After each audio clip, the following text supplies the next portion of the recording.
Hi everyone, I'm Sabby. Welcome to my advice channel. Thank you for joining me, and let's begin with today's questions.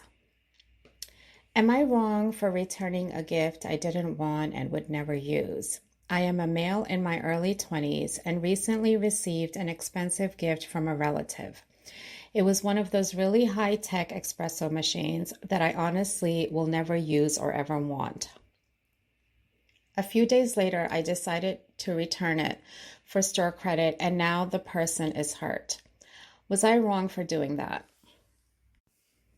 I do not think that you were wrong, especially if it was a gift that would never be used. I would thank your relative again for the thoughtful, generous gift and tell them how you appreciate their kindness. And because you value their kindness and generosity, you felt wrong for keeping this item, which would never be used because you don't drink coffee or whatever the reason is. And you thought it would be best to exchange it for an item that you can use frequently.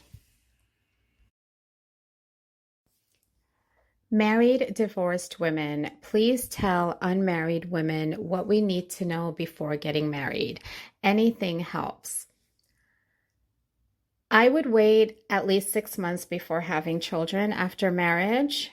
If you see a pattern of bad behavior, do not wait too long to end the marriage. Make sure you're compatible when it comes to beliefs, morals, values, finances, parenting, and hobbies, because these are some of the things that can make or break a marriage. Am I wrong for asking a friend for additional $20 for babysitting? I babysat for a friend and we agreed on $50 for 6 hours. She ended up staying out for over 9 hours, so I asked for an additional $20 to cover the extra time. She completely lost it, accused me of using her, and insulted my financial situation. Even though I dropped the request when she said no, she continued to berate me. No, you are definitely not wrong. She's the one who's wrong for flipping out on you after she's the one who went over 6 hours. She doesn't seem like a good friend, and maybe she's the one using you. Would I be wrong if I can't attend my cousin's graduation even though I said I would? Backstory: my cousin, who is a 20-year-old male, didn't come from much growing up and has landed himself at a very prestigious college in the USA. We are not from the USA. So he's deserving of everything he has achieved and has worked so hard for everything he's got. I, a 20-year-old female, on the other hand, fell in the wrong crowd and left high school early, so I've just been working and trying to navigate my early adulthood years. I've come a long way from where I was and also achieved a lot, but nothing compared to my cousin.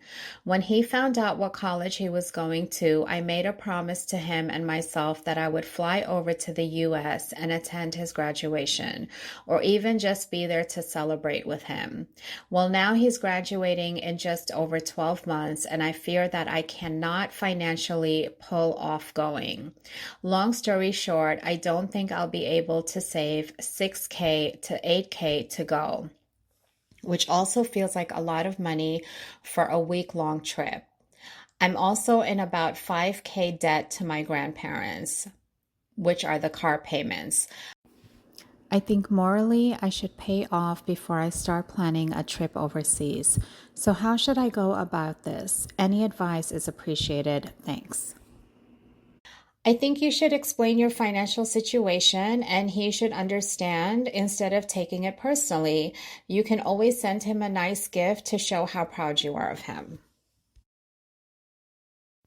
Which would you rather do? My dad's birthday was this week, and my sister wants to throw this big birthday party, which she does every year. It's only me and my sister, and we split the cost. My dad has 6 siblings who are all invited, along with nieces and nephews and some of his friends. Here is my issue with this.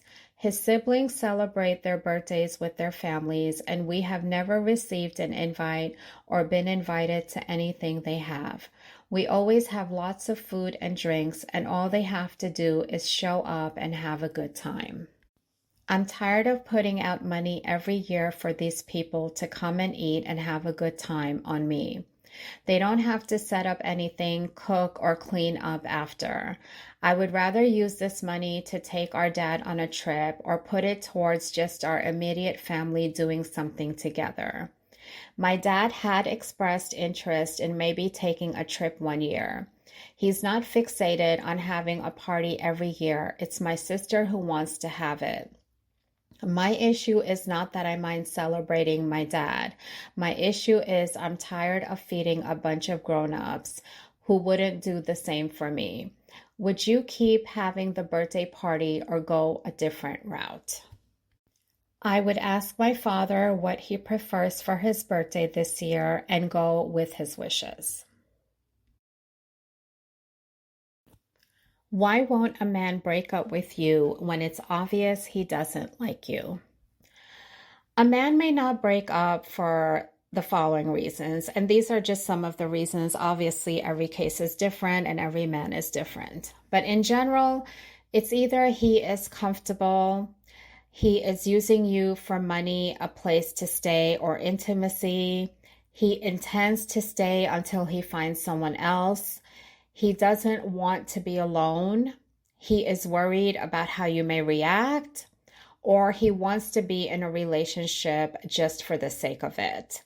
I am more concerned why a woman wouldn't leave a man when it's obvious he doesn't like her.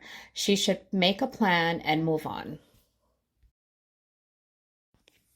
Is 2 years into a relationship still the honeymoon period?